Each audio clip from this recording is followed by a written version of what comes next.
This is BRYAN PATTON from As the Story Grows, and you're listening to Discography Discussion.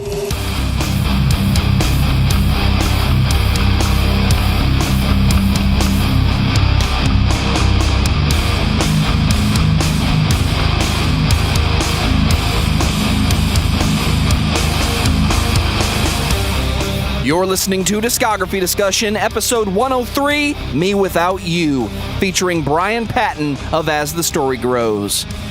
And if you think Catch for Us the Foxes is a documentary about beagles, then you are ready for this episode of Discography Discussion. I am Joe. That is Dan.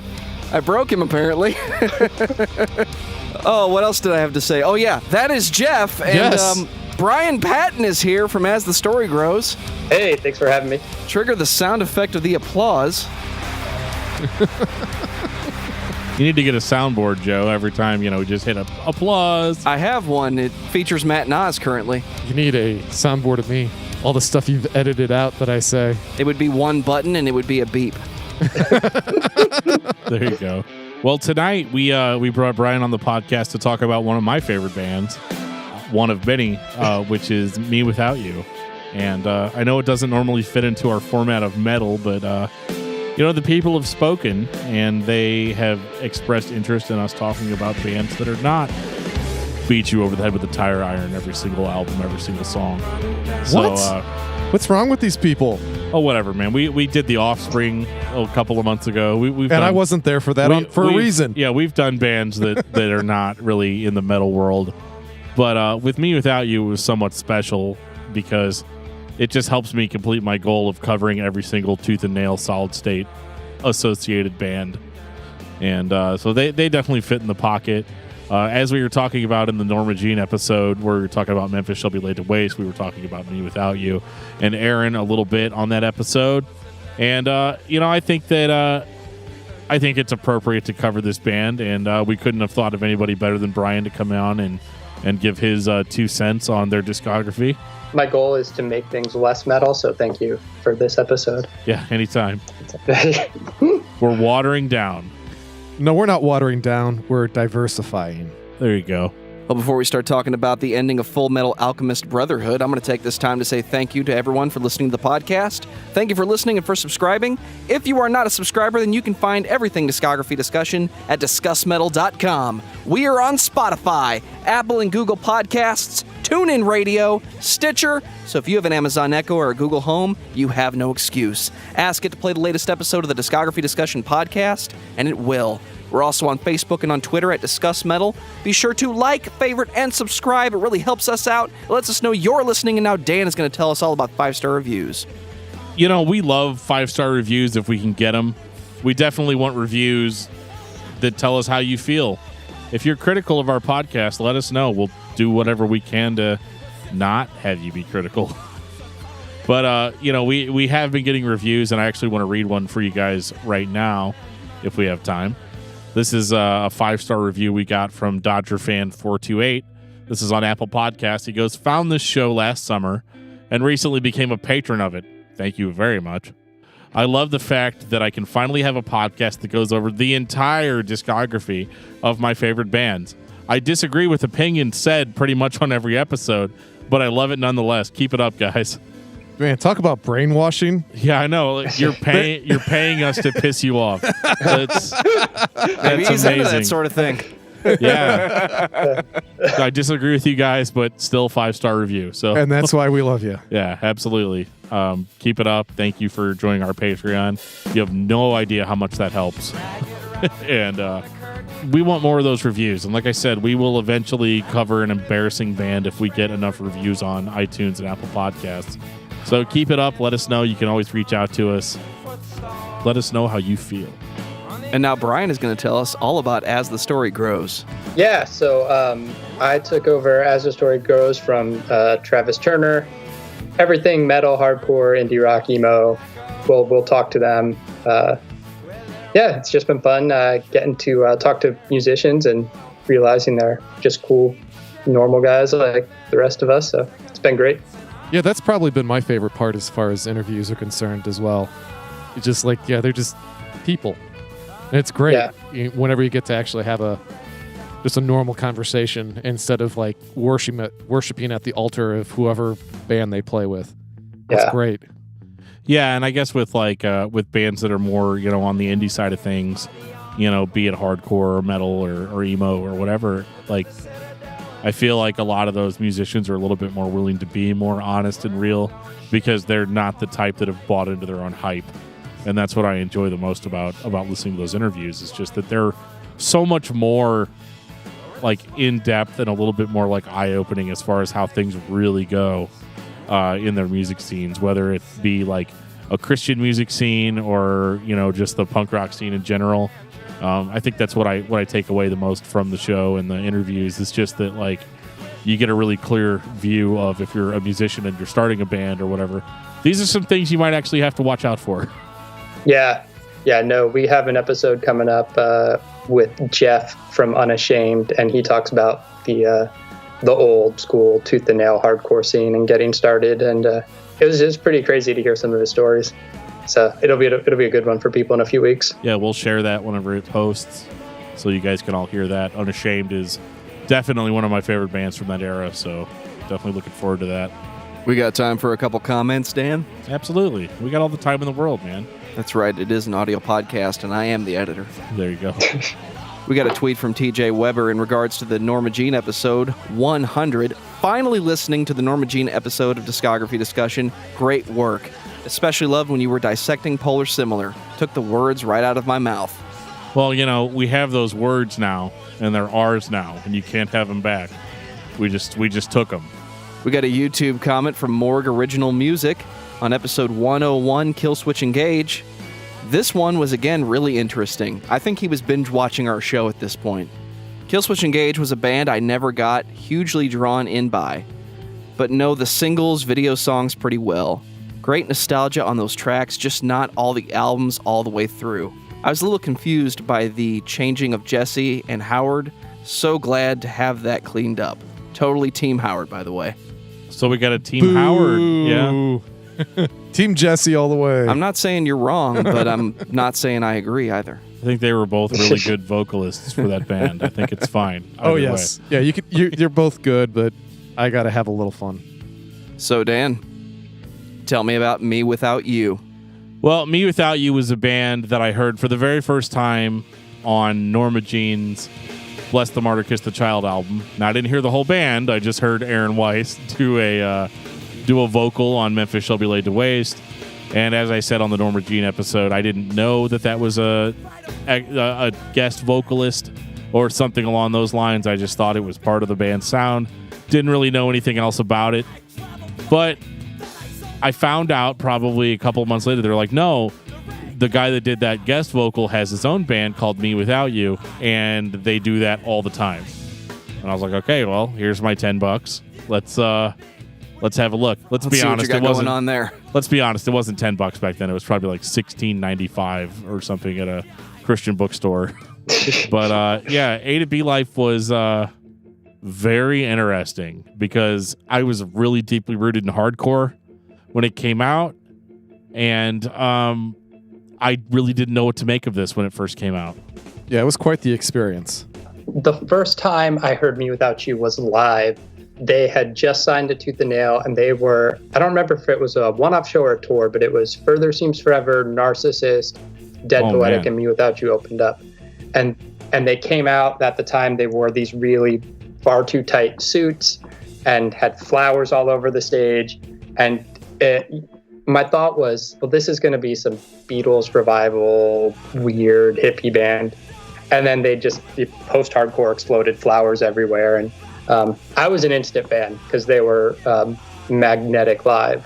And then, yeah, A to B Life came out, and I was in love with it. Yeah, it was, I'm on the other side of the spoken word type music. I started out with Say Anything. That was really my first exposure. And then hearing Me Without You, it was such, even though they were supposed to, because it seems like you're either in either one of the two camps, it seems like, with a lot of people I talk to, because they all came out because they both came out at about the same time in the early 2000s. It was I felt like I was in trouble the whole time I was listening to A to B Life because I was like, all he's doing is just yelling at me. And I'm like, okay, well, no, the guy actually has things to say. He's just very forceful in his opinion. I'm like, kind of like my dad. No, I did enjoy it, but it was actually hard for me to get into their earlier stuff. And Dan keeps looking at me like, dude, seriously? And I'm like, yeah, it was, especially since I'm a total metal nerd. And I'm like, he's like, you should like everything that they're yelling and screaming at you. And I'm like, oh, this one kind of freaked me out. What about you, Joe? When was the first time you heard Me Without You? It definitely wasn't A.B. Life. It was brother, sister, Catch for Us the Fox's territory. That obsession of January 1979 where he's doing his spoken word hardcore. That's how it was explained to me. I didn't dislike it at first. It just wasn't something I was normally listening to. The closest thing to this would have probably came from the 70s with some of those classic R&B spoken word artists. The only difference between that and this is the music is more of the hippie Beatles style of rock than just straight R&B funk or straight R&B. That is interesting because like when I listen to A to B Life, like it definitely hits on, like reminds me of like Cursive's early discography, when they were more of that hardcore, post-hardcore emo sound, and then like Rites of Spring, definitely that vein of music, that like late 80s DC scene. And I actually hear a little bit of the Seattle grunge rock in some of it too. Not a lot, but just like that was almost how they were hard. I'm trying to remember which song it was. It's not Bullet to Binary, but there was a song that was very Nirvana to me. And I can't remember what is it. I think it's We Know Who Our Enemies Are. The one where it starts off with like that like weird surfer riff. Oh yeah. That song is very reminded me a lot of like Nirvana, like the Seattle sound and stuff. And it's just all really, really weird for the year that it came out. Because I think it really would have been easy for Me Without You to show up as a post-hardcore band, because they very much are that. But some of the musical choices that they made on A to B Life are interesting to me because it's almost like they took the most non-conventional route to get to aggressive, where it would have been really easy just to do like a Norma Jean or any hardcore band, any more modern hardcore band. So it makes you wonder what the influences were going into that record. Yeah, well, I know Mike Weiss, the guitar player, he said Fugazi is like his favorite band. And you can hear that, especially in Catch for Us the Foxes and the guitar riffs. I hear a lot of Fugazi in that. But I know when they started Me Without You, Aaron was playing drums in a band called The Operation. And he just wanted to be a frontman. So they started Me Without You, and it's basically him learning to be a frontman. Yeah, well, and I heard their recently, actually, I heard their demo. The Blood Enough for Us All? No, well, maybe it was their first EP. I don't know if it was the first thing they ever recorded, but it was what got them signed to Tooth and Nail, which was I Never Said I Was Brave. Yeah. And that's interesting because that is more hardcore. Like, he screams almost everything, and it sounds like a lot like an old Tooth and Nail hardcore band. Does that have 4-word letter on it? Yeah, it has first 4-word letter on it. That's the one I've heard then. Yeah. And it's really weird what the approach was, because whenever you get to A to B Live, it's much more streamlined. There's even in a demo EP before that called Blood Enough for Us All, that's way more just straight hardcore. Yeah, it's really weird that they would go from that super aggressive hardcore sound to A to B Life, which, there's a noticeable difference in Aaron's vocals where he's like, well, I'm just going to do... I guess it's saying spoken word doesn't really do it credit because it's definitely shouted word. Yeah. But it's not like hardcore screaming, at least not for the 2000s. It wouldn't be considered hardcore screaming. I mean, if you go back to like the early 90s or even the late 80s, it would definitely be in that vein. But for when this record came out, it's kind of unusual that he took that vocal approach. But I think it was the smartest thing that they could have done, because there's only like maybe one or two other bands I can name off the top of my head that had a vocal approach like that. Yeah, I think at that time the only other band I would think of would be like Blood Brothers. But A to B Life, I'd be remiss if I didn't talk about some of the lyrics, because I was an angsty teen when this record came out, and so this record was very in vein, like in the same vein as what I was feeling from a lot of the other albums I was listening to, and some of the lyrics are so cutting that it just blows my mind that they even gotten on Tooth and Nail, because they had that Christian label thing, and I don't know if mewithoutYou was ever really a Christian rock band. Like maybe they were at some point, or that's how they started, but like to have lyrics like, like in Gentleman, which was the first song I heard, where he's like, we were always inside, we were somewhere inside one another. It's like, you didn't hear that from Tooth and Nail bands, really. It's a stalker song, right? Like, oh yeah, totally. Like straight up stalker song. Well, I did hear on I Never Said That I Was Brave, Tooth and Nail made them change the lyrics. There's the lyric, I'll come on over and part your soft white curtains. And on the EP, it's pink curtains, and Tooth and Nail was like, no, you have to change that. That's too sexual. Oh my God. I'm not so sure it's better. Yeah, it's definitely a stalker song, because when I first heard Gentleman, I was like, does she even know who this dude is? You know, right. Like that was the first thing I thought, like, oh man, this is like really creepy. But I was into it because like back then it was okay to write songs like that.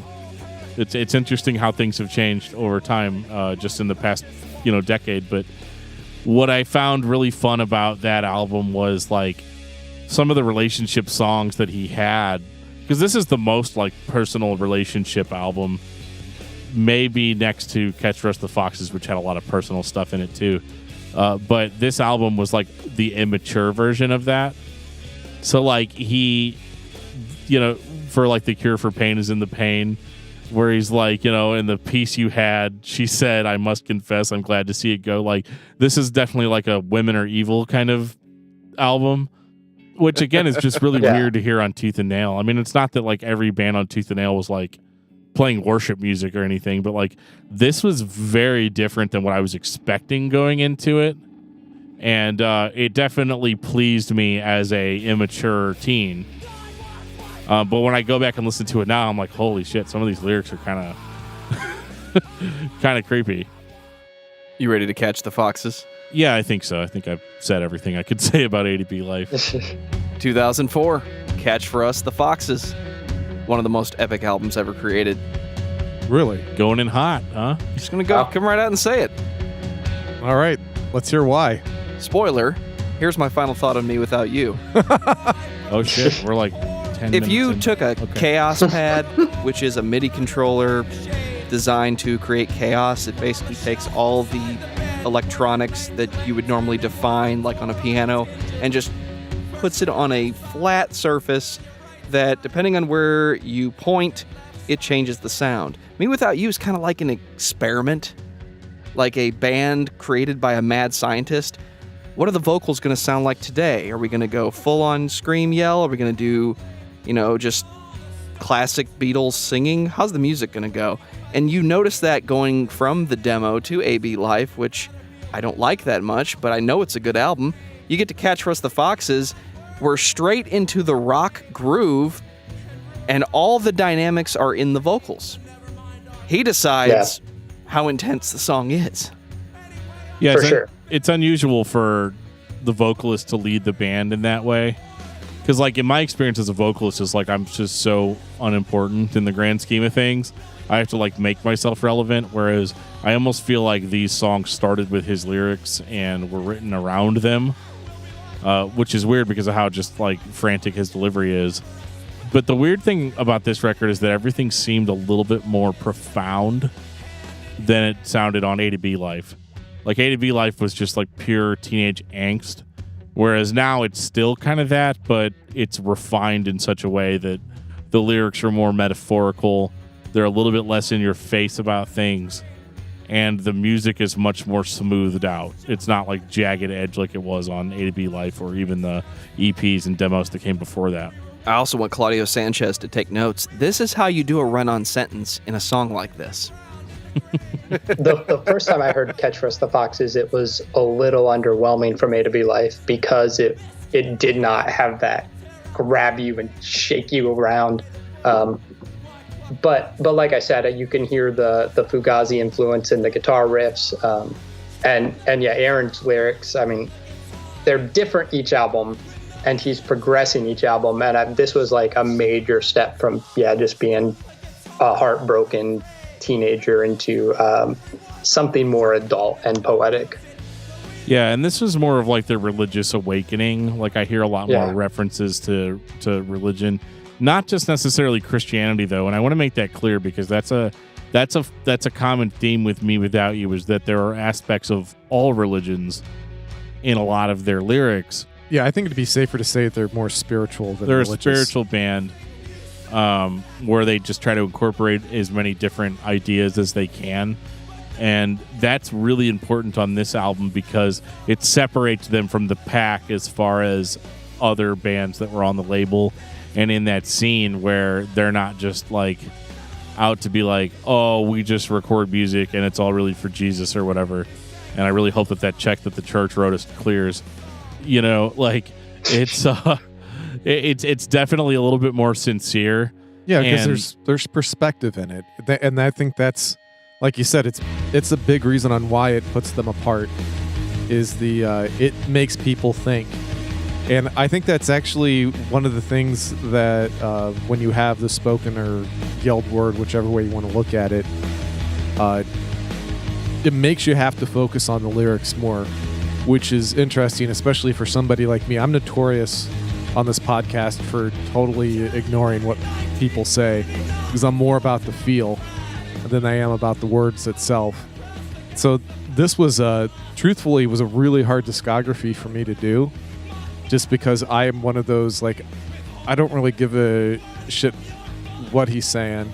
It's more about how he's saying it. But he kind of forces you to listen to him on this one. Well, exactly. That's what I'm getting at. I mean, this is it makes somebody like me look at things from a different point of view, and it actually the more I got into this, delving back into it, because I hadn't regularly listened to Me Without You. I mean, it just it shows up here and there. But I really, the more I listened to it outside of one particular album, the more I actually ended up enjoying myself. And a lot of times it's the opposite, where I'm listening to something and I'm like, yeah, okay, yeah, I've heard this a million times already, and that's just this week because I'm doing my homework. And this one was, as I went on, it became easier and easier, and normally that's not the case. Normally I'm burnt out by the end of the week. And I was telling Dan at the beginning of this week that I was having some difficulties with their earlier albums, but as the week went on, it became much easier and much more enjoyable. And I actually was able to focus quite a bit on the music after I'd gotten over the spoken word aspect of it, which I think I told you that you were a huge piece of shit. Yeah, well, that's really what it was. I was like, oh God, Dan hates me now. Well, at least it's only Tuesday. I think this band is Dan's personality in a nutshell. Geoff thinks he's just going to go home and sit and listen to the feel of the album, and then as soon as he thinks he's comfortable, all you hear is, January! Just pay attention to what I'm saying, because if you don't, I'm just going to make you listen to it. Well, Joe, I'm glad that you brought up January 1979, because that song is, like, to me, the ultimate Me Without You song. This is the band that all the fans expect to hear every time they put an album out, and they're going to take that away from us in a little bit, but for now, it's here, and we love it. Well, they take it away and they bring it back a lot, and I'm not just talking about February 1878 or whatever that comes later. Spoilers, you fuck. Well, hey, there's also a lot of songs about animals coming, just so you know. But which starts on this song. Yeah, absolutely, because he's like the Grasshopper King and all kinds of weird shit. And but I love it, and that's the thing about this record, is that it's more toned down than A to B Life, but I think it's absolutely more intense. Like, you're not going to get it the first time you hear it, but the way the lyrics hit there's a specific set of lyrics that stand out to me where he's just talking about essentially the inevitability of life, and he's like it's like those carnival games with the bottleneck and rubber ring, and even if you win, even then you don't win. Yeah. And that lyric just hit me like a sack of bricks, because that's how I feel. That's kind of my outlook on life, and it's dark, but it's realistic. And he summed it up in such a way that like nobody else really has been able to. And as far as like he talks a lot about his relationship with God on this record, especially towards the end, and he does it in such a way that's just so honest and like bleeding. Like at one point he even just stops and says, "And I'm expected to believe that any of this is real." And he goes in so many different directions with it, and at the very end he caps it all off with like, "And I'm ready, and Jesus, I'm ready for you to come back, but if you want to stay wherever exactly it is you are, that's okay too. It's really none of my business." And like that stuff like that, you don't hear that. You definitely don't hear it in Christian music, where questioning of anything is shunned. And you definitely don't hear it outside of Christian music, because not that many people outside of Christian music sing about Jesus. So they kind of hit this sweet spot of like, I was a teenager coming out of like youth group culture and listening to this and being like, no, I get it. And it again connected with me with where I was in life at that time. And like musically, yeah, it wasn't the hardcore that I was listening to. It wasn't like the metal I was listening to. It was just kind of its own thing off on the side. And it actually ended up impacting me emotionally more so than what I would get out of like just a heavy band. Well, yeah, because those lyrics, just like the closing lyric to the record is, "Son of the widow you raised from the dead, where did his soul go when he died again?" I mean, just there's a weightiness to that line, and that's how they close the album. And it's like not Solid State, but Tooth and Nail was cool with that. Like, it's so funny. But then again, Tooth and Nail, to their credit, has always been more about the artistic expression. So much, it's not like they were signed to some like really like hardcore Christian label that was like, if you don't say this, you're out, or if you do say this, you're out. And so I think Tooth and Nail, I remember listening to another podcast that was talking about Me Without You, and they said that Brandon Ebel basically signed Me Without You as being his like cred band or his cool band. Like, hey, yeah, I know I'm signing like stuff like Jeremy Camp or whatever over here, but I've got this other band, Me Without You, so just so you guys know, I'm still cool. Like I still listen to cool like indie influenced stuff.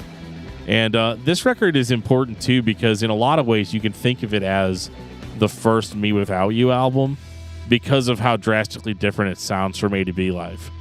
Well, they change styles quite a bit. Well, they do change styles quite a bit, but I feel like this was kind of like the base blueprint.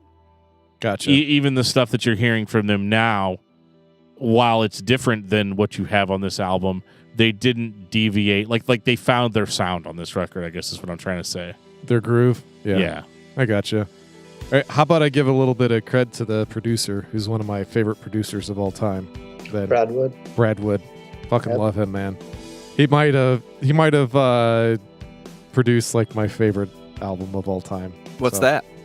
Oh God, you guys gonna make me do it again? No, because I want to hear what they both are. So Diary by Sunny Day Real Estate. Fucking love Sunny Day, man.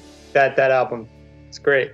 It's not their best record, but that's a different discography discussion. It was the most important one for me. You guys could do that by yourselves. Oh yeah, I'm down for that. 100%. I'll be back.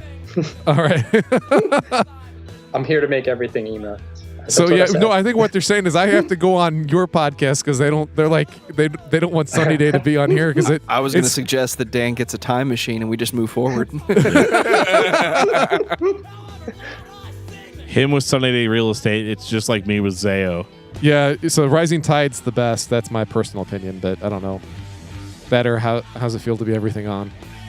I think How It Feels is the best. I don't think Rising Tide gets enough love or credit, but it's Yeah. yeah.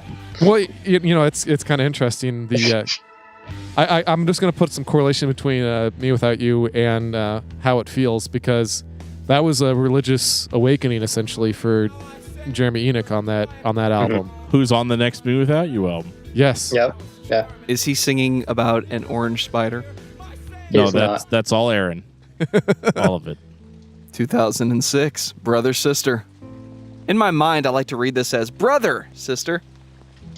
This is a weird record, and I can't say that I didn't love it the first time I heard it because I was so into Catch the Rest of the Foxes, and it seemed like at first that this record was following along in the same vein, but it kind of doesn't, right? Like, it's a little bit more like the lyrics are even weirder than they were before, and I'm starting to lose them a little bit in some of the metaphors, like I don't know where they're going. And this record is probably by far their most like religious themed, as far as how much he talks about God, how much he talks about his own spiritual growth or lack of spiritual growth. But this record has a lot more like folky rock, like indie influences in it, and it starts feeling very like if my dad was listening to it, he would say it sounds really hippy dippy. You know? Oh, parents. We have amazing ways of putting things. Oh, yeah, we're parents now. I forgot. You forget that. I'm not 19 anymore, yeah. Oh, God, no. Unfortunately, my kid's way closer to that. This was more positive, I think. Because, like, if you look at A to B Life and you look at Catch the Rest of the Foxes, those albums are filled with pain. Like, they're gut-wrenching, kind of visceral, lyrical explorations of who Aaron Weiss is as a person. This is like, I'm going to give this God thing a chance. And it's very profound when he's like trying to describe God, and he just says that like in really weird metaphors, like, the fish swims in the sea, like the fish, or like the sea is in a certain sense contained within the fish. And he's like, what the writing of 1,000 lifetimes could not explain if all the forest trees were pens and all the ocean's ink. And it's like, really, it takes the lyrical ideas and concepts and throws them onto a whole different level. Because now it's not like, do I relate to this? Do I not relate to this? It's like, no, like, you need to start thinking about things that are bigger than yourself. And I don't know if this is like a religious experience or a drug experience or what it is. But it's very profound, and it's really one of the things that kept me going with this record. How about drug-induced spiritual experience? See, I don't think it's drug-induced, though. I'm just teasing because that's what you said. I'm glad you mentioned that because I've heard it brought up before, and I can't say that I've ever read, heard, or seen anything to indicate that. I think the guy is just a big thinker with his words. I mean, which is awesome. Keep in mind, this is a band that ate trash. So there's that. That was a thing they were known for. Yeah. No, it's interesting to hear you say that, because this is definitely my favorite Me Without You record. I think it's still probably my favorite. I think it still has the heaviness in a lot of the tracks. And it's just that next evolution. In a lot of ways, it has a sunny day feel to it. And I think it's still intense. I think there's still, his lyrics got more poetic and metaphorical and less to a certain point, which I think is a theme he carried over. But I always really loved this record. I thought it was perfect. I love the way that all of their albums, I think up until the most recent one, they all kind of flow, and there's an intentionality with the tracks where one goes into the next, and it's not like this is the song break. It's like you're gonna listen to the album, and it all flows together, and I love that. Yeah, I think it's a little bit of foreshadowing on your part, and we agree with you with that last album. So, I mean, I think we all will have something to say on that one when we get to it. Well, yeah, but this record was very... I remember I was between jobs at the time. Pretty common theme for me. Apparently, I've got a bad attitude at work. But the thing is that, like... Is this at right before the store? No, this is... this was like 2006, right? Yeah, it is. Yeah, so this was when I was like, I got out of high school in 04. Oh, okay. And so I was like between banking jobs. I was trying to find a new banking job. And so back when you were still a respectable individual. Yeah. So I would drive looking for jobs, like filling out applications, because back then you could still fill out paper applications. Not for that long after that, because a lot of people just were like, no, go online. But I'd show up in a suit and tie or whatever. But the whole time I was there, I remember I was listening to Norma Jean's Redeemer, and I was listening to Me Without You, Brother Sister. And one of the songs that really stood out to me, and I'm really horrible with track titles right now, but it's the one where it's The Sun and the Moon, where he's like, Daniel broke the king's decree, Peter stepped from the ship to sea. There's hope for Job like a cut down tree. I hope that there's such hope for me. And I remember being like, oh man, that's me, because like I really need a job. That, yeah, and again, like the song is so much more profound than like what I got out of it. But I definitely felt a positivity on this record that you really didn't get from the first two. Like the first two were hopeful sounding, but like this one was like really upbeat. I liked kind of the more like indie folk influences in it. A lot of use of the acoustic guitar, and even Aaron's vocal delivery was changed a bit on this record, where he started incorporating more like actual like singing into his stuff. And he's always said like, I'm never gonna be a great singer. Like you're never gonna listen to Aaron Weiss sing and be like, oh my god, the vocal talents on that dude. Oh my god. I don't know what he's talking about. I do that every time. Well, he had said he had talked to the label, and Tooth and Nail had paid for him to get vocal lessons to work on becoming a better singer. Yeah, it was funny too, because apparently it was recommended to him from the band. Like the label had said to the band, like, hey, do you think you could get Aaron to sing more or sing better? And I remember he said that he was like kind of pissed off about that for a while, because he's like, yeah, but I do something really unique that nobody else does. Why in the world do you want this or whatever? But then he did end up playing ball and, took the vocal lessons and everything. And he ended up really enjoying, what he came out with, because Me Without You would not sound like they do today without that. And he sounds incredible now for the style of music that they play. But on this record, it was the first time you heard more Aaron singing. Yeah, it was like he was growing up a little. That's kind of that was kind of like my feeling. My favorite song, I have to point it out, was Oh Porcupine. Oh, why is that, Geoff? I don't know. Might be like one of my favorite lead men of all time.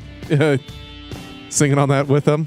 That might be part of it. But no, surprisingly, my wife is a big indie and just generic pop fan in general.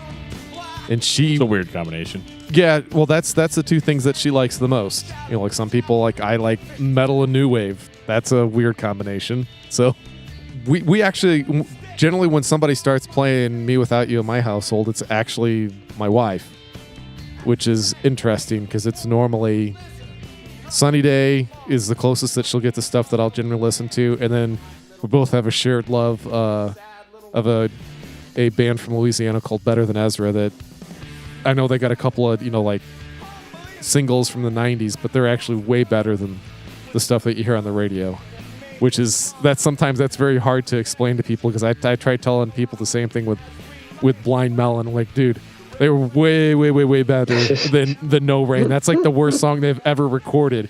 I was like, just listen to this stuff, man. I wouldn't listen to them as much. Especially, she really likes the newer stuff more. But there really wouldn't be played in the house without my wife, and I'm kind of happy that she does make me switch gears every once in a while, because she can't handle like straight up like grindcore 24/7 like I can.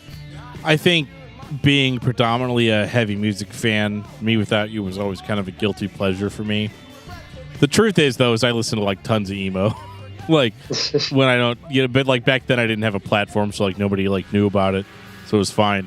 We all knew. Even though a lot of the emo that I listened to was like more on the harder side. I remember like being like, oh yeah, I've been listening to this band, and then they're like, this just sounds like grindcore. I'm like, it's not really grindcore though. It's like it's screamo and whatever. But What's interesting about this record is that it was one of the first positive sounding records that I liked, because normally heavy music fans tend to defer to the more negative sounding stuff, the more pain-filled stuff or whatever. And this was like really positive and had kind of like cheesy like storybook type of elements to it, like with the yellow spider, yellow leaf. And I remember once I had kids, like my kids started gravitating towards those type of songs and you know, singing them to themselves and stuff. And that was just a weird element to the band that I never thought that I was going to enjoy. But once they just put it out there, it took a band like mewithoutYou for me to kind of like expand a little bit and be like, okay, I actually kind of dig this, and I like the positive vibe, and I like the way it makes me feel. Whereas before, I would have been much more critical of it for not being heavy or not sounding like the old albums. 2009. It's all crazy. It's all false. It's all a dream. It's all right. You're not kidding. Wow, what a mindfuck. Is this the last album of the mewithoutYou the fans are wishing for every day? No. No. And I say that only because this was a one-off. And it's very clear when you hear the album after this that this was a one-off. This was a huge middle finger to anybody that thought that they had an idea of what the next album was going to sound like. Even though if you listen to Brother Sister, you can see the breadcrumb trail. Yes, it's there. Leading to this. But Brother Sister still had enough of that Catch for Us the Foxes sound in it to where, you know, you could just kind of ignore it or maybe not see it or overlook it. This record is unabashedly the strangest record that they have out. And even the title of it, It's All Crazy, It's All False, It's All a Dream, It's All Right, perfectly describes how I felt about this album at different stages as I listened to it. Yeah, no, I when this record came out, I had a monthly music column I would write, and I wrote a review. And that's one of the things I said. It's like a 4-step guide to how fans would react to the record. Yeah. But the other thing I wrote is I said, every band has released an album that feels like your girlfriend is cheating on you, but this record is like finding out God doesn't exist. Right. Like, That's awesome. Oh, that's amazing. Oh God, we gotta link that column, man. That's a quotable. Yeah, Can I right get a there. copy of that, please? Yeah. Yeah, absolutely. Yeah, I'm gonna need screenshots because. Oh God, that's fantastic. Bust out your favorite website, the Wayback Machine. Oh my God. I've tried multiple times through this week to get through this in one shot. Man, I can't do it. This one is like was just too far off the deep end for me personally. And the frustrating thing is that my wife loves this one, and I'm like, no, I don't. Mine too. Really? Okay. Yeah, my kids love it too. Even though there's some of the lyrics are a little questionable. Yeah. The I think it was the I'm Kermit the Frog hard R kind of sound, and a lot of the singing in this one. Listen to the R's that he has. It's like this. Just listen to it. It's kind of hard not to hear it once you hear that. All you'll hear is like the hard R's over and over again. Don't ruin this for me, Geoff. Okay. Well, I'm hypercritical of this one as compared to the rest. So that's probably just me nitpicking and just being annoyed because it was just like normally I'm the dude that's like, yes, they did something like way off the deep end in the other direction. Nobody saw it coming other than maybe, like we said, a couple of breadcrumbs, but it just didn't strike me. It didn't hit me in the feels like I was hoping it would. I was really, really disappointed in this one personally, but that's... Give it a few years. The thing is, we should have seen it coming because they announced before they recorded it that they were recording with Daniel Smith from Danielson. Yeah, and that's true. That's been a tip that, like, this is going to be... I was just like, I'd be curious to see what he does with their sound, not they're going to him for a sound. Right. And that's what it was. Yeah, you're not wrong at all about that because, and again, if I'd been paying more attention, I would have realized that was coming. And if I'd have paid more attention to Brother Sister, I would have seen this coming. But I just didn't for whatever reason. And because when I first heard this album, I didn't listen to any of the songs off of it prior to like any of the songs they released. Because I got that way. Because I was like, Me Without You's not going to let me down. They got my back. This is fine. Buy the album, take it home, listen to it. I listened to the entire thing 2 times. And I was just like, fuck this band. and you know, I was very upset. Because I was like, what the hell is this? I was a little bit more youth group kid still. Like there were still elements of that lingering in me. And so like I was like pissed off that at the end of the song they were like Allah, Allah, Allah, Allah. And like I was like, what the fuck is this? You're supposed to be a Christian rock band. You guys are supposed to validate me, god damn it. This record is not for people like that. And even really brother sister. Like if you're really paying attention, you'll find out that Me Without You has never been there to validate you. No. I was very upset. And then I kept listening to it. My wife happened to hear it when I was listening to my second playthrough, and she one day is all like, "Oh, let's listen to that album that has that song about the fox and the cookie and all that." And I was like, "Yeah, I mean, I guess." You know, so we put it in, and we ended up taking a trip to Louisville because her grandma had died, and we listened to that record probably 8 or 9 times because we only took like 2 records of it because we were idiots. I had that. I was like Emery's I'm Only a Man and Me Without You. It's All Crazy, It's All False. And then I had my City of the Caterpillar, or City of Caterpillar. She didn't want to listen to that. So that's all we listened to was Me Without You pretty much the entire time. And it was great by the end of it. I don't know if I got beat down or if it was Stockholm Syndrome or what it was, but I started getting a lot more meaning out of the songs. Like a lot of them had like the fox, the crow, and the cookie is like Aesop's fables. You like directly lifted out of. Yeah. Plus that has like just great lines in it of song work at the end. I got a walnut brownie brain, molasses in my veins, my powdered sugar, funnel cake cocaine. I mean, those are great lyrics. Yeah, absolutely. It was the first one, too, when I was listening to this with the kids, and I was like, don't listen to that song. He talks about cocaine. And I was like, he's not talking about cocaine. He's not like, oh, my God, check out this fucking cocaine. But it's, you know, it's very descriptive. Like, the way he is able to just paint pictures with what he says in that style was just absolutely killer. And so that song was the first grower on me, for sure. And I got really into Timothy Hay, strangely enough, because that record, again, is like one of the horses hay beneath our bed. Or no, I don't know if that's the right one. That's the Carrot and the String. Timothy Hay was about like the animals. Like my wife used to be like, why do the animals not want to eat the Timothy hay? Because the Timothy hay is good for them. And I was like, well, I think it's an allegory about how human beings say that they need God, and then when God gives them what they want, they don't want it. I think that's like the message of it. But I can't be sure because Aaron Weiss is just a very unique individual. So it's really hard for me sometimes to understand exactly what he's trying to tell me, especially whenever everything has gone really off the deep end as far as metaphor goes. And you basically, my wife refers to this album as the animal album. Like every song is about animals. Yeah. Yeah, Timothy Hay. I think what changed my perspective on this record was seeing them play Timothy Hay and the King Beetle live, and how well they translated into their newer sets live, and how the songs did build, and like there's still a formula in some of those songs that is similar to what they used to do.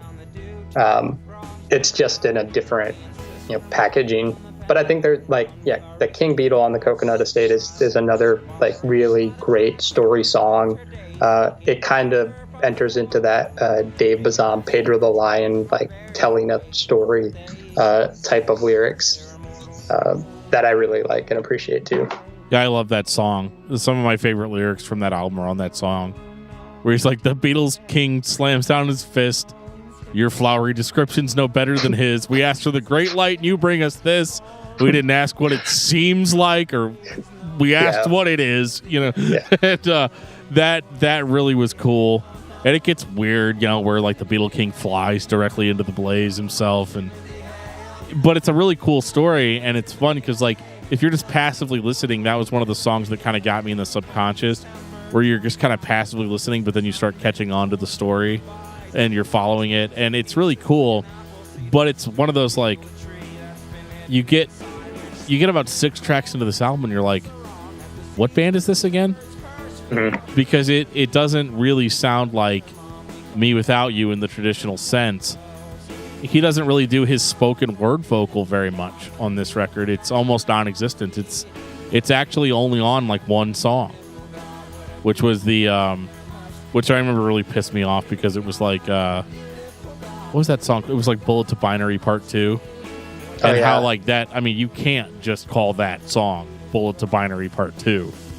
Like, you can't. I mean, they just fucking did it, so what do I know? But like, it's just, it blew my mind, because I was like, you can't just make a song about potatoes and vegetables and shit, you know, like compare it to one of your like landmark songs. For a lot of people, the first Me Without You song that they ever heard, and how like just the only similarity between it and the original is the let us die, and then, but it's like, it's done in such a weird way. And that song still, to a certain extent, doesn't hit me in a good way because of that. Like, I feel like it was kind of a misstep. You mentioned that we should have seen the writing on the wall because of who the producer was for this album. It's All Crazy, It's All False is one of the records I cited when I found out that Brandon Urie was going to work with Jake Sinclair on the Death of a Bachelor album for Panic at the Disco. I said, so now Panic at the Disco is just flat out going to sound like Fall Out Boy. Well, why do you say that, Joe? Well, Jake Sinclair's producing it. He doesn't know how to do anything else. Didn't say it was bad. I love this album in the context of Me Without You.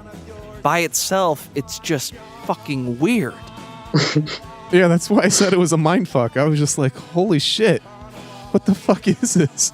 And it wasn't that it's a bad thing. It was just, okay, for me, maybe it was a bad thing, but I know for most everybody else, it really wasn't a bad thing. But it was just so bizarre for me, and it's the only album of theirs that I can't listen from cover to cover comfortably. This one is a real struggle for me, and it's I kind of look at it as like the like one of my favorite artists is the Beatles, and they've done stuff like that too. You're just like, what the fuck happened? Well, they were actually on drugs. Yes, true. But they had the whole religious awakening and all that kind of shit that went down with them too. Even Sunny Day did with How It Feels was the same way when Jeremy Enoch came back from, I think was it India, that he discovered all that music and actually incorporated like music that was hundreds of years old into what they were recording. Because fans didn't just want like emotional rock music. Oh, they wanted all that extra shit, right? Oh, because it was money, man. It was golden. Let's talk about some of the weird lyrics. You've been doing that. So there's this song called, I don't know, some shit about a camel. No. Fig with a Bellyache. Where I got the camel because you start to just like a camel took a ship across the lake or something. And that song has this like really weird sexual thing in it where he's like, the dogs below our waist aroused while hugging on the pretty gals. It came so much to my surprise happening when I hugged the guys. I'm just like, how the fuck did that get past Tooth and Nail? And apparently he was required to write some really detailed explanation to it. But it's such a weird record because I say that I let my kids listen to it, but like I have to remove a couple of songs because the lyrical content isn't like safe. Definitely not safe for kids.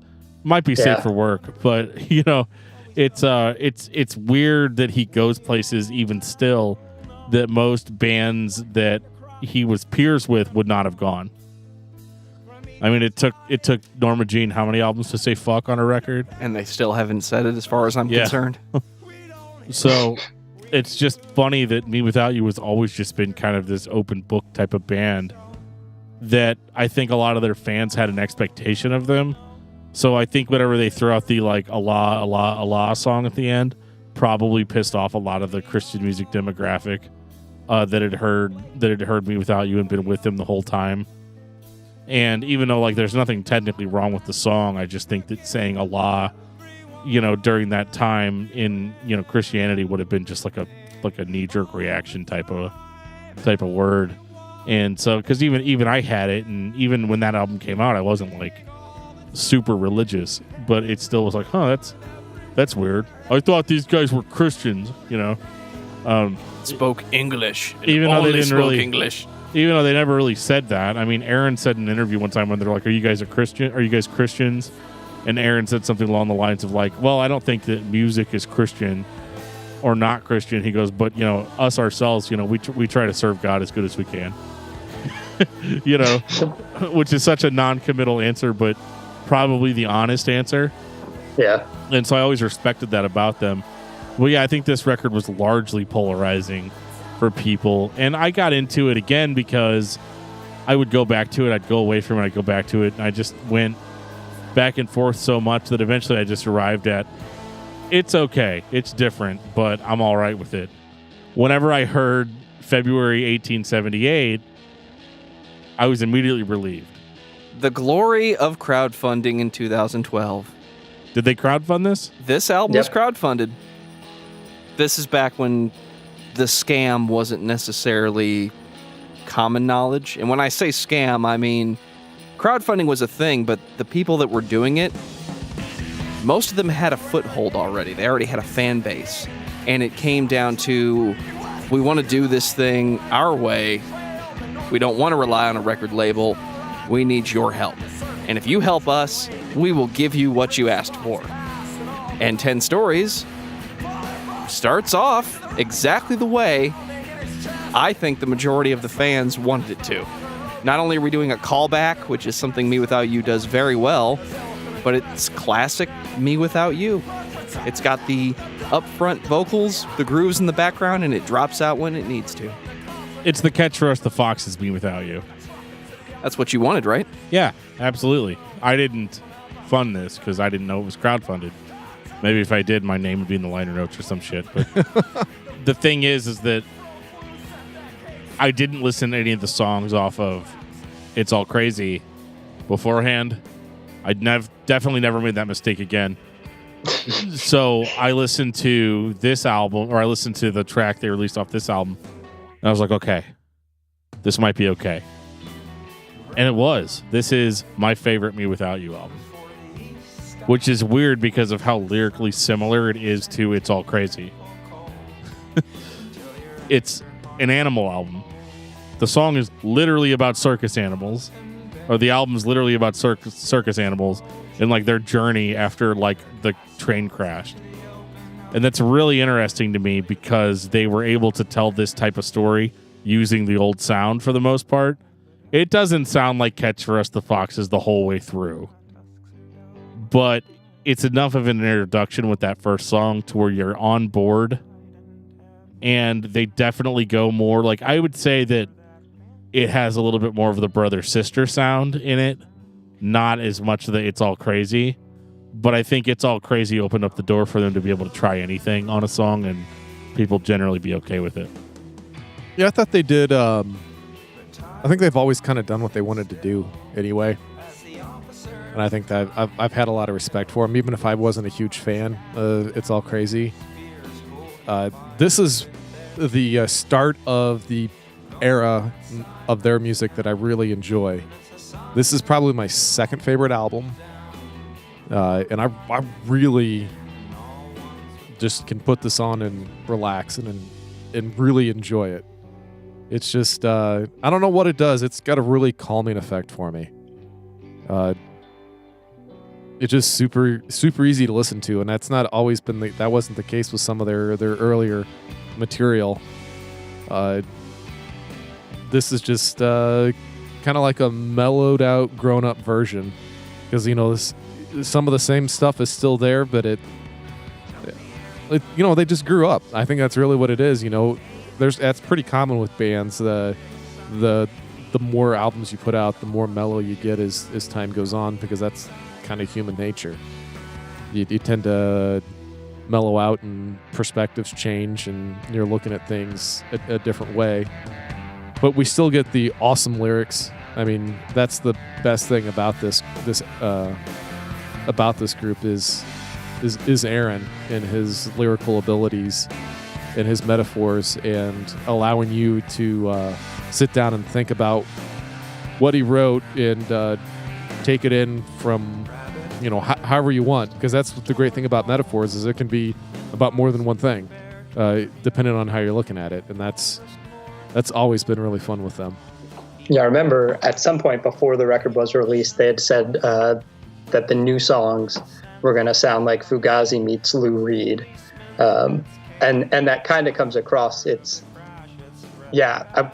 I first heard February 1878, you knew, like, okay, they not learned their lesson, but it's like they had come around, and it was almost like the record you would have expected them to make after Brother Sister. It's way more in that vein of, okay, if they had gone there and then It's All Crazy, it still would have been jarring, but okay, the shift would have been there. It's the rock version of It's All Crazy, where there's still these post-hardcore elements. You get Hayley Williams on this record for Paramore. Yeah, which I like her. She's got a great voice. Oh, yeah. Yeah. It was a good addition. And this record, I agree 100% that this is the record that probably should have followed Brother Sister and then maybe led to It's All Crazy. But I think, in a certain sense, as a fan, it was enjoyable to hear them come back to the more rock sound on this one, because it's like, okay, we haven't lost anybody, because you could have put this out before Brother Sister or after Brother Sister and then did It's All Crazy, and I think they might have lost people for good there. So when they put this out, they're acknowledging that, hey, we realize you're a fan of our older sound, and we think that there is value to our older sound, so we're going to give you a little bit of that on every album from here on out. And that's essentially what they did for every album. You always have that classic sounding Me Without You song on each of the records after that. It's a very Norma Jean move. Yeah. I'm going to give you a little bit of that thing that you liked on that last record, and then I'm going to do whatever I want. Right, for the next 50 minutes, yeah. But this record is, the reason it's my favorite is because I like that it's kind of a concept record. It follows this idea of basically there's like a circus train, and there's an elephant in there that like derails the whole train and allows all the other animals to escape. And like the elephant's basically like Jesus, right? Like, I don't know. I'm just interpreting that way.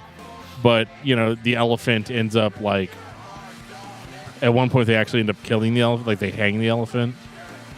And it's just this crazy thing about like you setting people free and sacrifice and people making their own choices and things like that. Like, it's all very, very deep, but told from the perspective of animals that have escaped from a circus train. Can I get away with a Dumbo joke here? Please say no. Please, no. I don't want to get into that. But it's told from a animal perspective, which is very much in line with the It's All Crazy idea. So you have that, but you've got, more rock songs. You've got, a little bit more grounded Me Without You sound on this record. And it all comes together in such a great way, because the stuff that I enjoyed about It's All Crazy was the deeper metaphors told from the perspective of fables and things like that. So you get the stuff that I liked off of It's All Crazy and the basic Me Without You sound all in one, and that was kind of the perfect combination for me. This is the only one I have on vinyl, so... Oh, that should tell you something. He doesn't buy something on vinyl unless he means business. It's great, too. It comes with an actual storybook that you can read along to while you're listening. Yeah. I like Aubergine on this. That's probably my favorite song. Aubergine's a cool one. Yeah, I really enjoy that. I listened to that several times. Fox's Dream of the Log Flume deserves special mention because it's another like classic Me Without You type sounding song. It sounds like it could have been on Catch the Rest of the Foxes, especially with Fox. I mean, it's obviously a callback, but what's funny is I didn't realize that before I just said it. I was like, yeah, it's like Catch the Rest of the Foxes, and it's Fox's Dream of the Log Flume. I just had some kind of mental block there that didn't become clear until just now. But that song is him starting to weave his own personal stories back into it. because up to this point, like, I mean, ever since Brother Sister, it's been all metaphor. And now all of a sudden he's talking about like real life experiences again. And so you definitely get that sense of Catch for Us the Foxes. And has one of my favorite Me Without You lyrics of all time, where he's like, we sat quiet as monks on a Ferris wheel. And I asked her if she had this recurring fantasy where you're pushing little kids from the top of the rides. And she shook her head no. And I said, oh, neither do I. I was like, oh, yeah, man. That's a great one. Yeah, it's such a great line. The way that song really builds, it's got that like punk rock January 1979 sound to it. Like that song is just a great achievement in being like a reestablishment of like Me Without You is still able to give you the experience that you've always gotten from them. And it's just a standout song. There's really nothing else I could say about it. I got to mention Bear's Vision of St. Agnes is one of my favorite songs off of 10 Stories. Because of how fucking downtrodden it sounds. Like, it is one of the saddest sounding fucking songs like I've ever heard out of Me Without You. It's about bears, like, but like they're but like he talks about it like his brother dying and stuff, and it's like he like whispers, it's like, and when he died, and you're like, oh my god, and it's like the saddest song on this record. And with it being very much at the end, like it's the last track before the final song. So the final song is thankfully like very positive, but that song is just like it drags me down through the ditches. And even whenever I'm still feeling down about shit, I still go back and listen to that song. That's all I had. Just wanted to mention that one. 2015, Pale Horses. My favorite album. I'm just gonna come out and say it. Why is that, Geoff? You piece of shit. Yep, that's probably the biggest reason why, because I'm a piece of shit. I always got to be the outlier. You don't have to be, Geoff, but you choose to be sometimes, I feel like, out of spite. It's as if you decided ahead of time that whatever the rules were, you weren't going to follow them. Yep, that's pretty typical me. I've been that way since I was like 12. Well, the joke's on you, Geoff, because I like this album. It's Okay, a really good. great album. Yeah, it really Yeah. is. I enjoyed myself. Like whenever I was going back and listening through, because I always go through and listen to the discography in random order and straight through, and then I do that a few different times every week. And this is the album that I kept gravitating towards after I've, quote unquote, done my homework, and it was just time to, enjoy it. Man, I love this album. It just hits me right in the feels. I just like the, emotionally what it does to me. It's the one that it's less about the lyrics for me. I'm not saying that I'm downplaying lyrics, but the music itself just struck me the right way of when I needed it to. And that sometimes that's a very hard thing to explain to somebody. Like, why do you like something? Like, I don't know, I just do. And that's kind of like this album. It was the right album at the right time for me. And I really have enjoyed listening to it this week.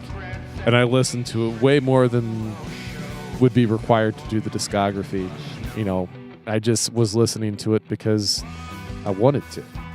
Not because I had to, because I had a podcast to do. And I think that's probably, as a podcaster that does this type of format, that's probably the biggest compliment that I can pay to an artist, is that I'm listening to an album out of your discography again, not because I have to for the podcast, but because I wanted to, because I enjoyed listening to it. And that is absolutely how I felt about this album. Anybody else have anything to say? Well, I don't know how to follow that, but this is a very dark Me Without You album. Oh shit, no wonder I liked it. It's the darkest they've gone since Catch for Us the Foxes, that's for sure. This is the sequel to the sound of Catch for Us the Foxes. This is That years. Me Without You. If you liked it, this is for you. This record is plagued with self-doubt.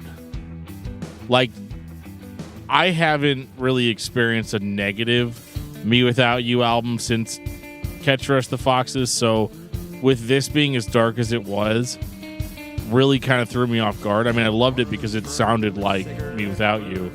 It had that basic ingredient to it. Almost more so, like this is almost more callback than 10 Stories was, but still sounds new and fresh. But like that, there's a song called Dorothy, which is just like one of the darkest songs I've ever heard from them. Where he's like, last night I dreamed I was back in college, and like he said he was like ironically, and I was ironically rebuking Satan, with somebody, and then Satan turned to me and said, this thing, and I'm not quoting it word for word, but you can pull lyrics up online on your phone. It's your fault, not my fault.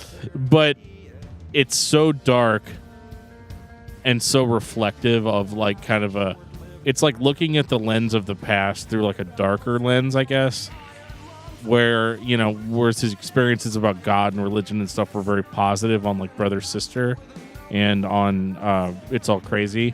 This is viewing those years again, but in a much darker tone.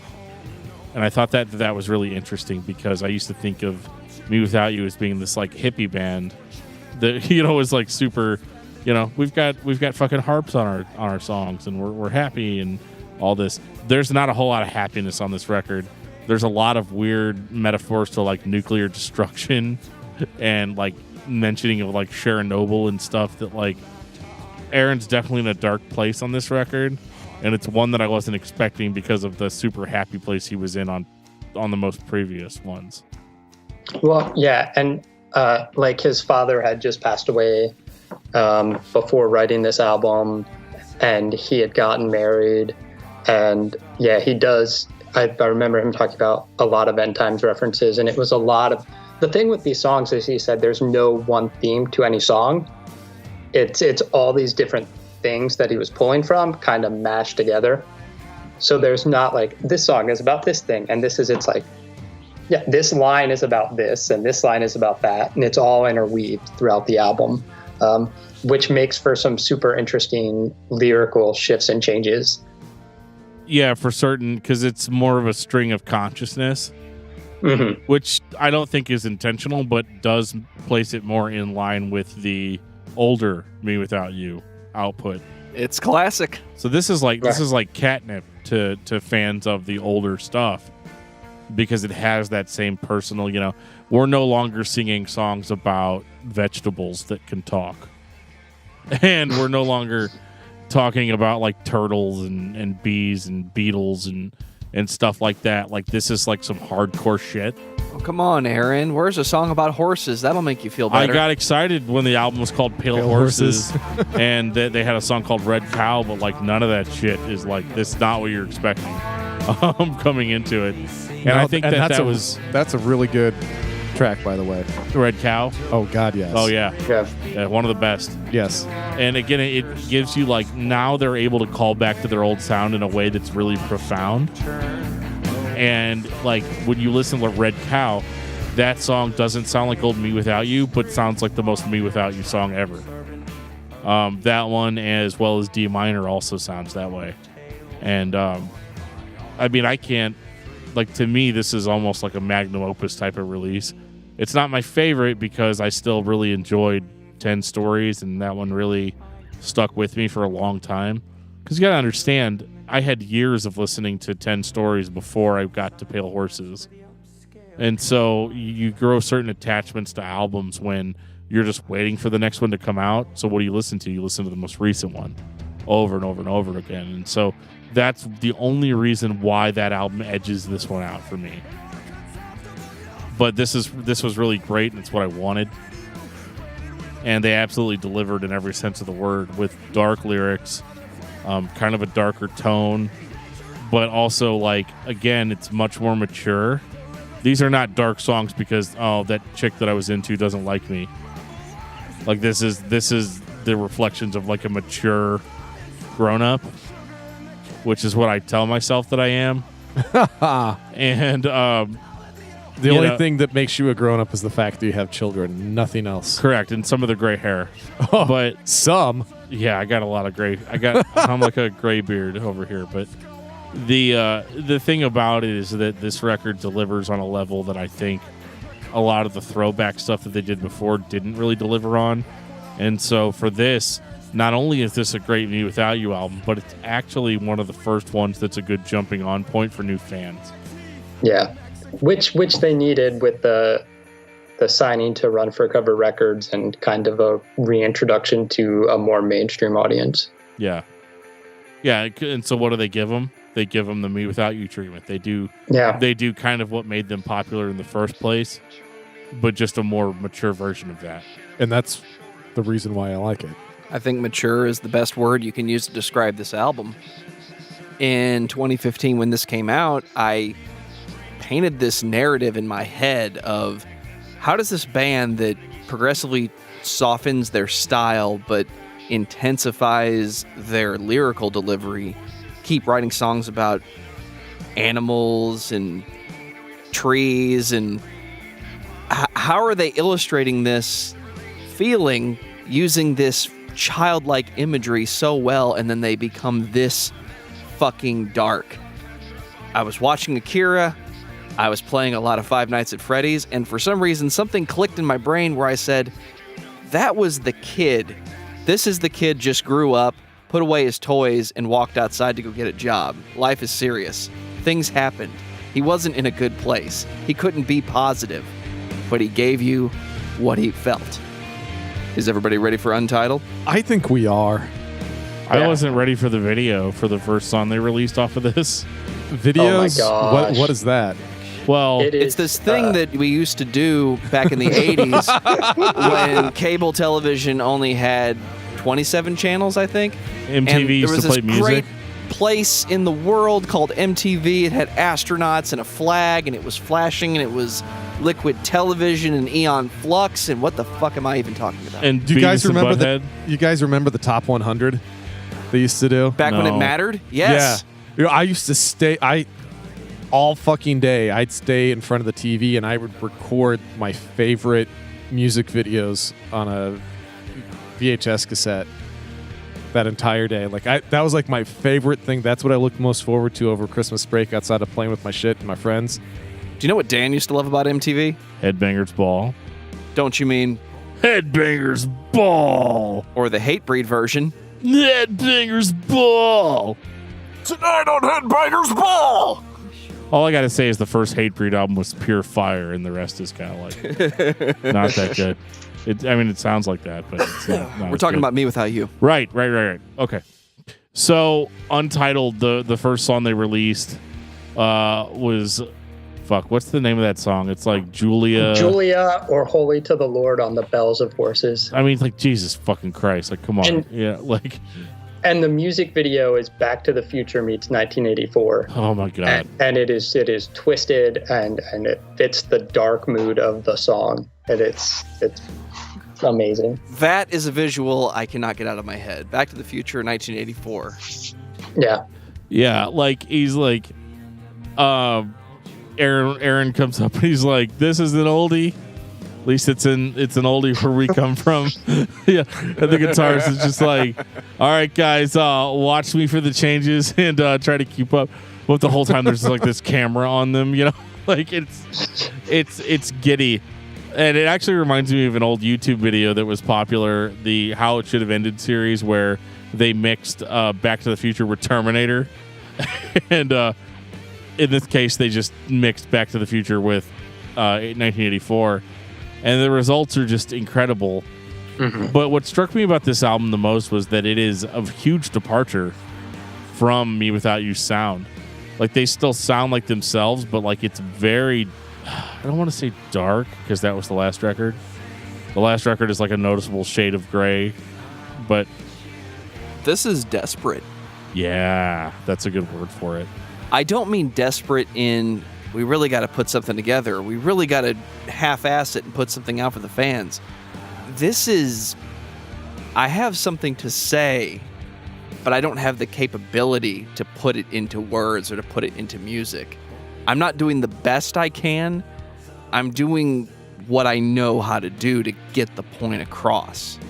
Well, it sounds like a very arty indie record. Like, they were desperate, all right. They were so desperate they couldn't turn Aaron's voice up in the mix. I had to listen to this record very loudly in order to catch a lot of the lyrics. And that was kind of a disappointment for me. But as far as the way the album sounds overall and the way it makes me feel, it's very spot on. And it's actually, it comes across as super dark because the other album I was listening to when this came out was the new May album. And so it was a little contrasting, as far as theme goes. But I like how much more guitar centric this album is. It's not that they didn't have like amazing guitar on like older songs, or on older albums, but this album is much more of an instrumentally focused record. Whereas on all the records prior to this, the focus was on Aaron. Well, I think that's part of the reason why they turned him down in the mix. Yeah. It's because they weren't looking Fuck you. We're going to go do our thing over here, okay? Yeah. I just think I think it's just, kind of the evolution of what they like to do. You can still tell it's Me Without You, but they're doing something different. And that's kind of what you hope and expect out of a good band, is that you can always tell that it's them, but at the same time they're doing something different. And that's definitely Me Without You to a T. You always know it's them, but sometimes you're wondering what the heck they're doing. And that's not always a bad thing. Yeah, I think with this record, maybe it's because the vocals are so low in the mix, or maybe it's because there feels like there's an urgency to the songs that the longer the record goes, it's hard to just listen to. Like, you feel like you just want to sit down and concentrate and have the lyric booklet out. It's tedious isn't the right word, but it's like you have to be committed to listening to this record. You can't just, like the other records, all of them, you could just put them on and they're all enjoyable in their varying degrees. And this one is like, this is a record to sit down and focus on. I do. I agree with you on that. And that's probably one of my challenges, is that I'm generally, this is the time of the week I actually get to sit down. is doing the podcast. There's not a whole lot of sit down moments, but outside of that. So whenever I admit, and I think that's one of the other reasons why I tend not to focus on lyrics as much, is because I'm always go. So it's really hard to be doing like 5 things while listening to something and try to interpret lyrics while doing those things. Yeah. I'm so sorry. Yeah, I know. All week I was sending him fucking like giant blocks Oh my of god, lyrics it was hilarious. in text messages and stuff.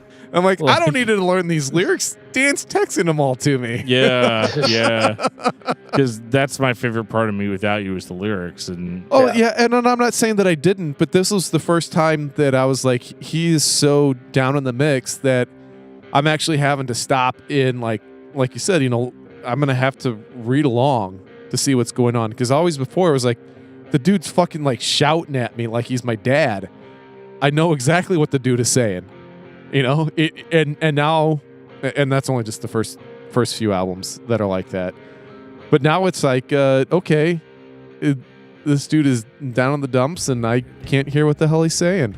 Right, he's still shouting with you, but you can't tell what he's trying to communicate. Yeah. They're asking you to focus. Yes, and I just, that's not always the easiest thing for me to do with lyrics. Yeah, I mean, this record is kind of jarring for me because it's a little different. I liked the path that they were on with Pale Horses, and there's nothing wrong with this record, but it's definitely going to take a couple of years for me to really get into the nitty-gritty and like pound it out. There are certain bands where we can listen to their whole discography in a week and really absorb everything that was going on, but Me Without You is just not one of those bands. No. You really have to take the time, and you have to really like dig into it and actually pay attention to what's going on to really get a good idea of what the band has to say.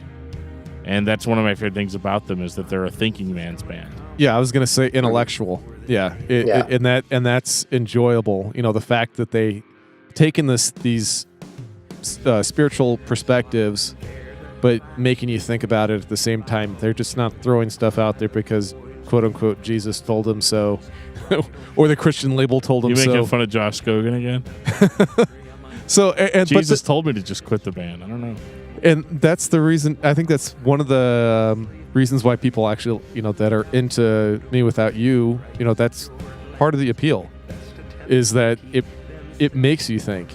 His lyrics are so uncanny and just fantastic that you can be thinking about the band and thinking about the songs after you're done listening to the song, because that's how it strikes you. And that's, truthfully, in today's music, that's pretty unusual.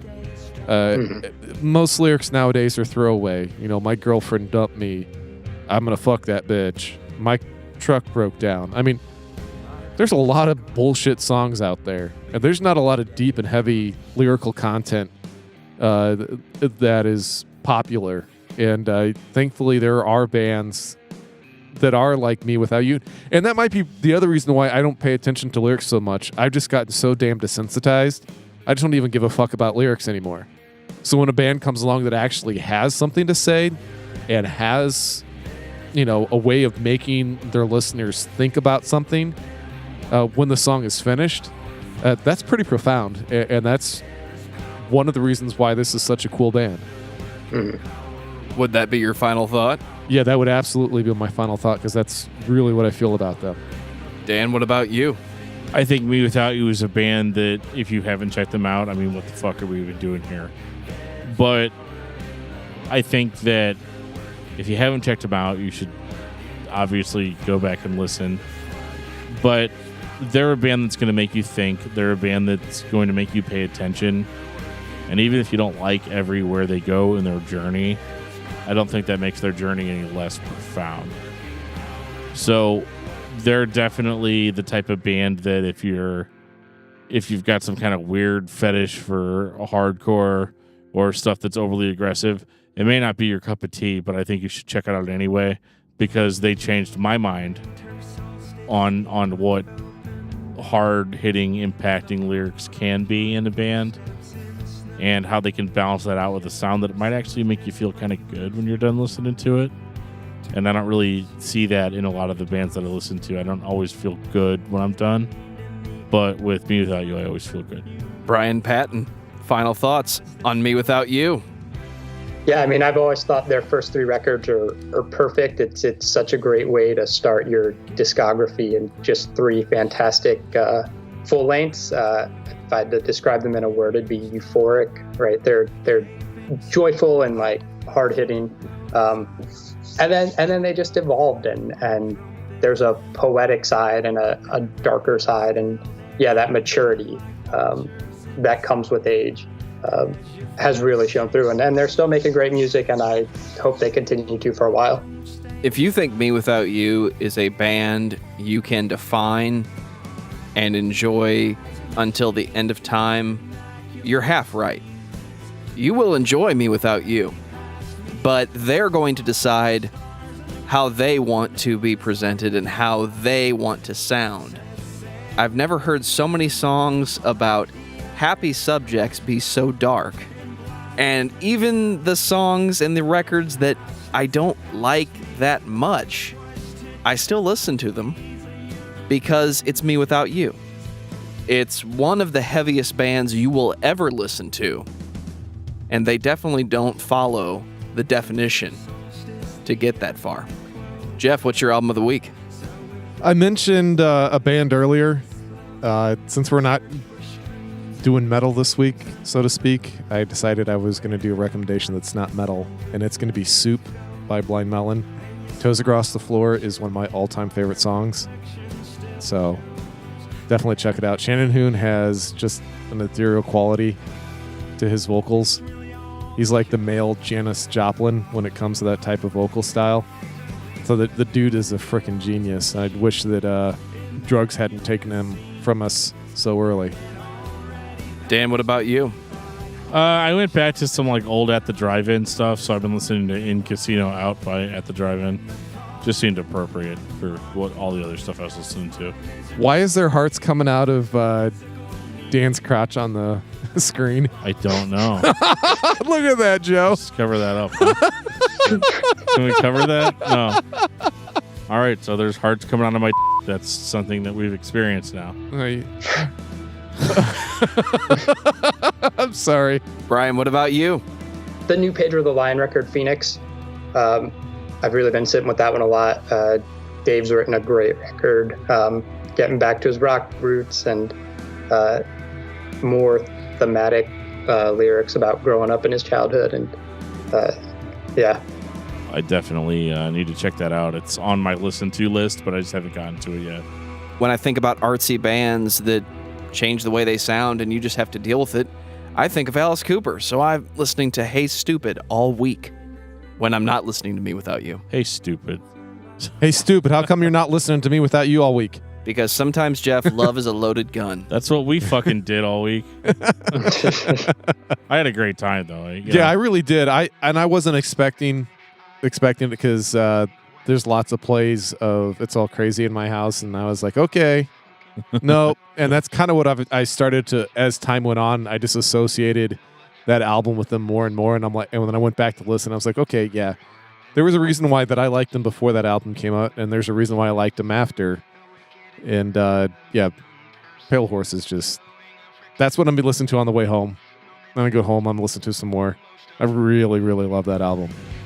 So in case you guys didn't know, Brian has his own podcast called As the Story Grows, and they talk about a lot, or they talk to a lot of influential artists.